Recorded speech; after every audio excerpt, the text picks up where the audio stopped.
Our guest today on Tape Swap Radio is The Living Things. We have Nick, Isaac, Randy, and Christian. Thank you so much for coming here, guys. Yeah, thanks for having us. Thank you. It's been a long time coming, I think, because The Living Things have played some of Tape Swap's events. Mm-hmm. And this was going back maybe 10 years, I want to say. We Possibly? did 2019. I remember it was our first like Tape Swap, I think, interaction. We did the Arts Fest down at the Cedar Beach. Right, yes. Yeah, we were at, that was before even Randy was actually a part of the band. It was just Isaac, Christian, and I at that point. But it was really fun. I was actually like pretty sick that day, I'm not going to lie, but I powered through it. Yeah. Yeah, so you've been making music in the area for a while now. Yeah. And we should mention you, Nick, are a member of more bands than I can count. Yeah. So The Living Things is probably the oldest out of those bands? Yep. Mm-hmm. Okay. So take me back to the beginning. How did Living Things get started? Isaac actually texted me just one random day. Come jam, dude. Yeah, basically. Come jam. And I think we were actually kind of trying to. Yeah. We were talking about wanting to make music, and then we knew Nick. Yeah, he was like learning drums basically. Yeah. And then we were like, let's call up Nicky. And yeah, he was all in. yeah. Nice. Yeah. Yeah. So now you have lots of music you've released since then. Mm-hmm. And Randy is now part of the band. Yep. How do you feel coming into this, Randy?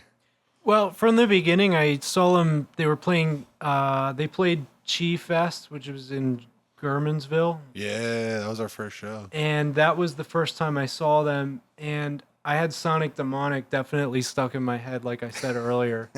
And I saw him at Alternative Gallery, and I was talking to my buddy Egan, and he was like, "Why don't you see if you can play bass for them?" I didn't have anything going on, so I hit up Nick that same day when they were packing up, and went and jammed with them, and it turned out pretty well. So I've been doing it since then. We've written a lot of songs with this configuration of the band.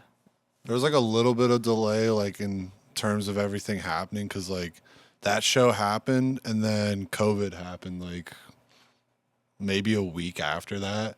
So then nobody was getting together. And then I think Randy started coming around maybe towards the end of 2020, I want to say, or like 2021. I was wearing a mask at times. Yeah. So it was definitely during COVID times. Yeah. I remember wearing a mask at work and all that.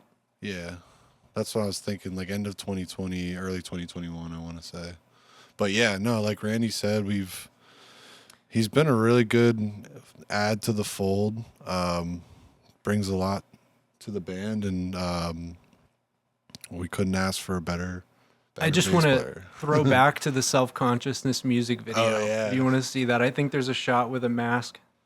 I think there might be a shot where I'm wearing a mask. On the YouTube. On the YouTube. And it can tell you the time, roughly the time when that happened, too. You had a big beard, too. Yeah, big beard and a big bite. Big bite. All right. The cheesesteak. So maybe 5 or so years, possibly 4. Now you're a 4-piece, and you're kicking into full gear now with The Living Things.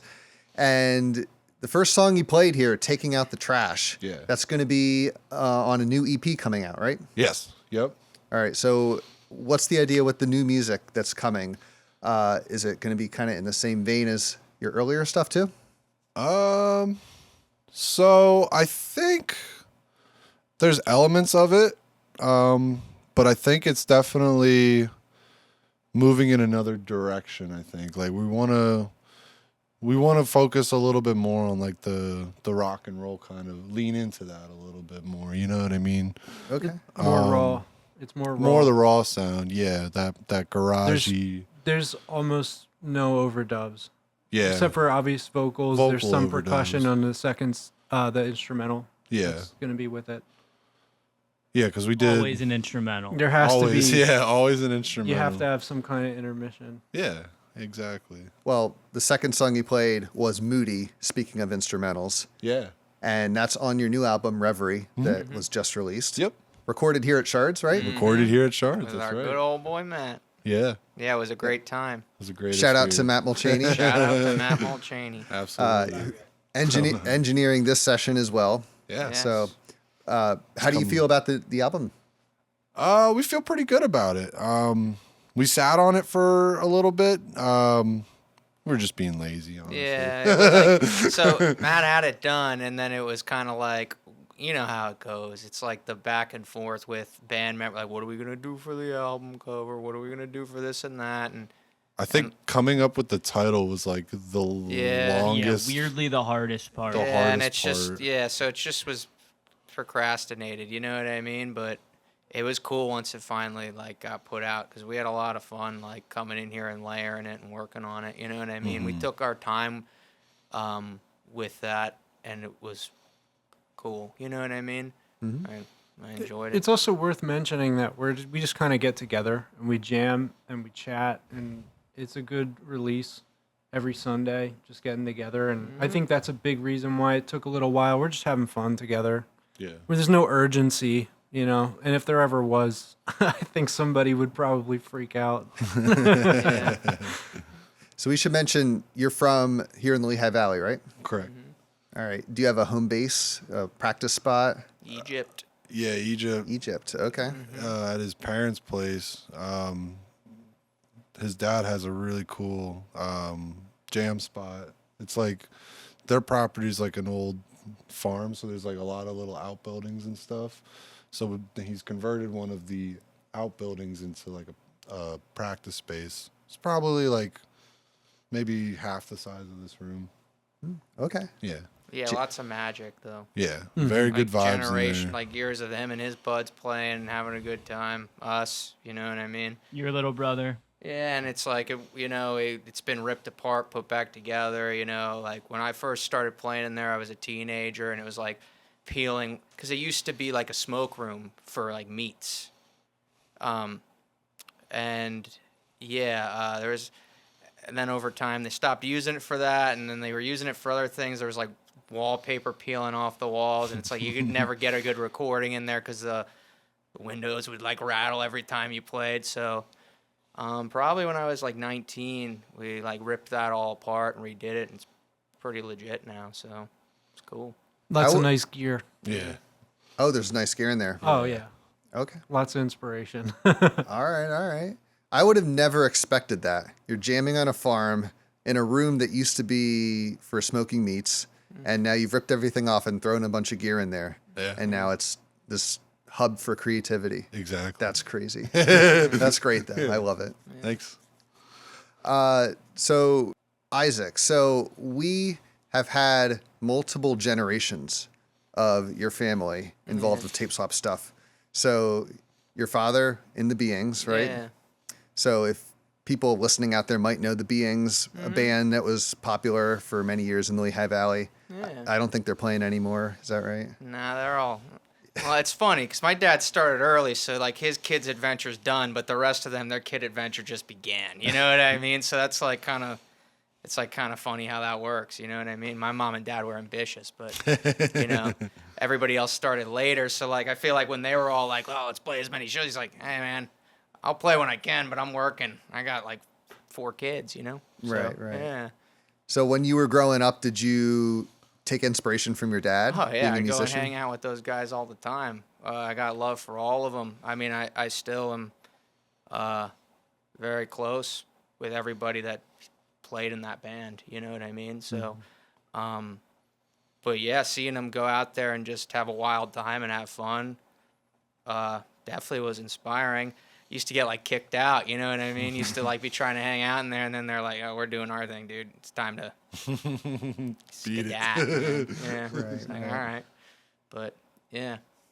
All right. And the rest of you, have you played music and instruments since you were younger, or did anybody start recently? I started when we started the band. Yeah. Oh, did you, Christian? I have Okay. like played drums in that band room in the past because like that's where we grew up hanging out over at Izzy's family's place. So like we're always hanging out in the band room. Like even if I wasn't playing music, Isaac and his other band and like just our buddies in general would be playing in there. And just I was like, I think I could play the drums, and just whack around a little bit, put it down for a long time. And then one day you stopped playing with your old band, the Wildlings. And I was saying how like I missed that and how like just playing music and getting together in that room, everybody. And we kind of just made it happen, called Nick, got it going. You mentioned the Wildlings, so that's another connection to this band with some of the members here, right? I think it's Just just Isaac. me. Yeah. But they would all come to the shows. Yeah, we would come and see Gotcha. him play and But stuff. yeah, when you were saying to Nick, like tape swap, I mean, I go back with you boys. I remember playing there in like 2014, 2015, 18, 17. Yeah. Good Yeah. times. It's been many years, Yeah. so happy to have you in different incarnations.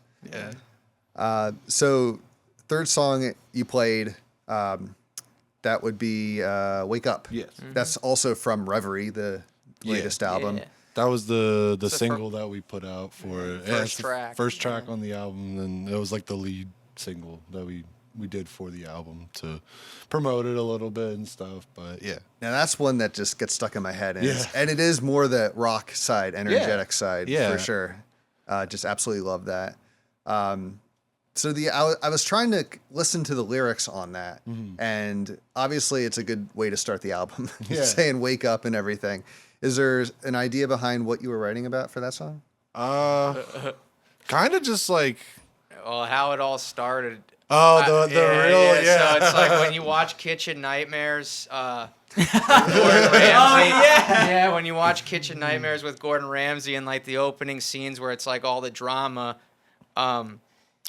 Gordon goes, "Wake up," to like one of the guys, and he's like, "You need "No, to wake you wake up." He's like, "Yeah," and then it cuts to whatever, but like we just got like a kick out of that, I think somebody was like binge watching that on the TV, and we were just like, We were. we started When saying we- it to each other, you know what I mean? And then we're when just we like, the three of us yeah. lived together actually, like not long after we started the band, we moved into a house together, and yeah, we would binge watch Kitchen Nightmares. It was like right in the intro.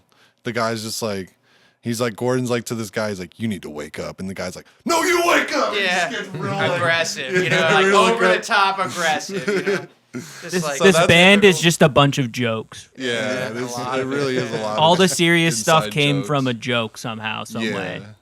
That's the origin. Okay, But that was so that was like the origin, and then from there, the fake it till you make it. yeah, it's just like waking up every morning, having to go to work, kind of like what Izzy's talking about. yeah, you're just feeling in a rut, Yeah, feeling like you're kind of doing the same thing, like a Groundhog Day scenario or situation, and like,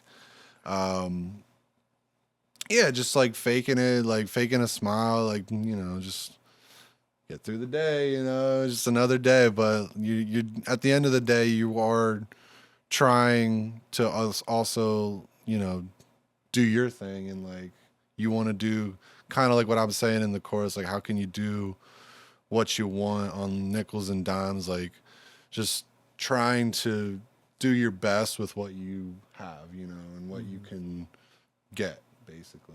Gotcha. So, yeah. Yeah, well, it's a great way to start the album. Thank you. And obviously a great way to wake everybody up Yeah. at your shows, for sure. Yeah, Shouting yeah. "wake up." So take me through your gear. What kind of stuff are you playing, and what do you like to play with? Oh man, who wants to start? I guess I'll go first. Hit it. So, actually, interestingly, one of the first guitar pedals, if not, I think the first guitar pedal I bought from Isaac. Again, kind of going back to like the generational thing and stuff. I also like grew up playing with Isaac and Christian and some of our other friends and stuff, because my older brother and him have been friends for a very long time. But to make a long story short, I ended up buying this pedal for like, I don't know, like $20, I think. And then I've just used it on my board ever since. It's just kind of like a clean boost for me. But I've always liked the sound that it's given me. And I really enjoy the pedal a lot. It's like, if it ever breaks, I can buy another one for like $40. You know what I mean? It's Behringer, it's super cheap, but they're good pedals. Okay. I've got this Ocean's 11 reverb. That's how I was doing that kind of like shimmery swell thing with Moody. I've got a Phase 90. This thing is pretty neat. It's like it's kind of similar setup as the Ocean's 11, where it's got like 9 different delays you can choose from. I usually just keep it on the reverse delay setting. That's what I found I like the most out of it. But there's a lot of cool things you can do with the pedals. I think I saw it on some guy's YouTube channel, and I was like, that's pretty cool. Nice, nice. This super badass distortion, I got that a while ago, but I've liked that as just like a nice drive distortion. The fuzz, and then chorus, delay, tremolo, and then tuner, and then The whammy. Digitech whammy. And that's pretty much it. And then I just got that not too long ago, the Ampeg Jet 2 1x12 combo. Very nice. Yeah, that's pretty much what and the Fender Strat too. Okay. Very nice. What about you, Isaac? Yeah, And you don't have to take me through everything. Nah, It's up to you. Basically, it's He's like got- the top is like if you want to float on the clouds, right? And it's like the bottom is if you kind of want to punch in the face. So it's like I got like all the delay, I got the flashback, and the trembler actually Randy made also. And it's just a repeat percussion like in an old Vox amp. But yeah, and then just distortion. Like I got the fuzz, the Ibanez. Under the coat, we got the bad horsey. Okay. It does The the wah. business. It does the business, But yeah, it's kind of how it is, The top is mellow. The bottom is, let's get going, Yeah. All right. It's like and I got a deluxe reverb, tried and true. Yeah, Right. it's a great Okay. amp. Okay. What about you, Randy? Squire Affinity P bass from 2012. All right. Yep. This was actually my buddy Egan's first bass. And I remember when he got it, and he'd only been playing for a couple of weeks, I think. And he was just ripping on it. So I just want to quick shout out to, he's superhuman the way he plays sometimes. Well, but yeah, Egan's incredible for Yeah. sure, and he's been Yeah. a former guest. He drummed for Laurel Canyon when they did their session here. But yeah, that's great. You found it through him playing. And then I just upgrade little things like refinish the neck and the headstock and stuff. And I put Seymour Duncan SPB1 in it, some CTS potentiometers, just reliability upgrades. But this thing is just a tank. And it stays in tune mostly forever. That's good for sure. Old wood is stable. Yeah. And Christian, for this session, you're drumming on the Shards kit. Yep. And did you use the Shards kit when you recorded here too? I believe I did, right, Yeah. Matt? Yeah. So that's I usually bring my snare, this Ludwig that my good friend Isaac bought for me for Christmas a couple years ago. what a guy. Great guy. Also, I think these are called dark pasty hi-hats, Sabian crash cymbal, and then pasty ride. And I have a DW 9000, but I prefer not to use it.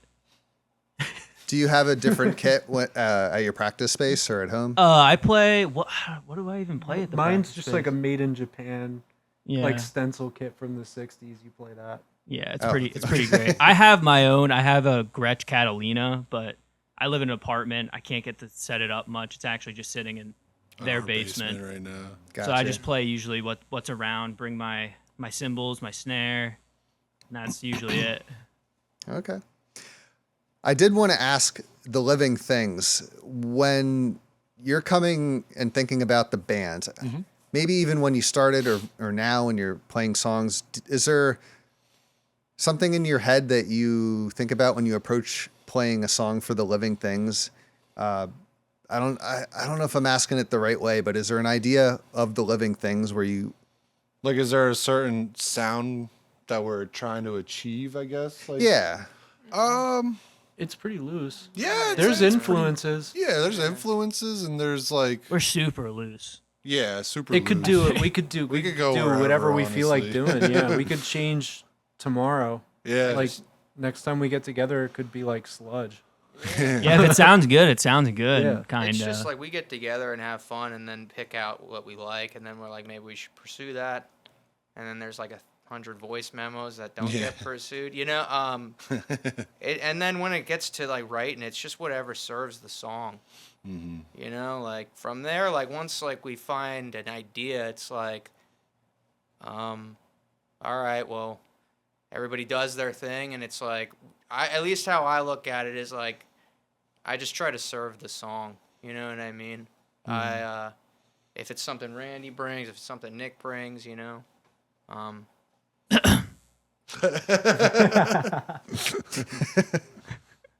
Sorry. But yeah, no, it's just we just get together and have fun. It's it feels very natural, you know, like It does sound very loose, and that's great. All right. Well, it's been great having you. Appreciate you coming by. Thanks for having us. Thank We you. wrap up every interview with a pick from the band. Ooh, okay. So we ask you for one band you've played with and pick a song, and we'll close the interview out with that song. Stuff. What do you think? I don't know. What was the last show we did? We did one with that was Formless. with, Formless. They're pretty cool. Do they have? Formless Yeah, actually, let's just shout them out. Yeah, Yeah. absolutely. Cost by Formless. They're great. Formless. They're Great. from I think Pottstown, Philly, Philly area. area. Really cool. Really cool guys. We had them. We did our album release show at Funhouse actually earlier or last month in November, and yeah, they came down. They tore it up. It was great. All right. I also just want to say I wish Scruff would get back together. Yeah, no, they're good. They're always a treat to play with, for sure. For sure. Yeah, All right. Well, we want to thank you for coming. cool. Isaac, Randy, Christian, Nick, Yes, the sir. Living Things. Absolutely. Thanks for having us, guys. Later.